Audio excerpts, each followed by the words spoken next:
તારા જેવો દીકરો હોય તો મજામાં જોઉં ને. જો એકદમ તાજી માજી. હાય બેબ. એ આવું કોઈ છોકરી છે તારા રૂમમાં? ફ્રેન્ડ છે. ફ્રેન્ડ કે પછી ગર્લફ્રેન્ડ? હે તો શું બોલે છે મમ્મી?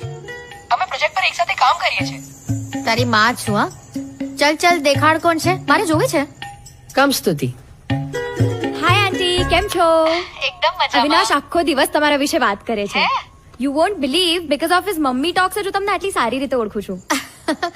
આવું તો હાવ ગાંડો જ છે. બીજું કઈ? પણ તમે બંને મુંબઈમાં એકદમ મજા કરજો, હરજો ફરજો. આંટી અમે તો શું ફરવાના અહીંયા? અમારી અડધી લાઈફ તો ટ્રાફિક અને મેટ્રો કન્સ્ટ્રક્શન માં જ પતી જશે. એકચ્યુઅલી મારે તો કચ્છ આવવું છે. હે એ આવું આવતા મહિને પપ્પાના મ્યુઝિયમ નું ઉદ્ઘાટન છે. સ્તુતિને કચ્છ લઈ આવો. Oh wow, definitely aunty, I would love it. હે ને અવી? એક કામ કરું છું, તમને એકબીજાનો ફોન નંબર આપી દઉં છું, વાતો કર્યા કરજો. આવું અવી અરે હા હા કોઈ વાંધો નહીં યાર, લેતો આવીશ બસ. ચલ હવે અમે ભણી રહ્યા છે. બાય. ફોન મૂક.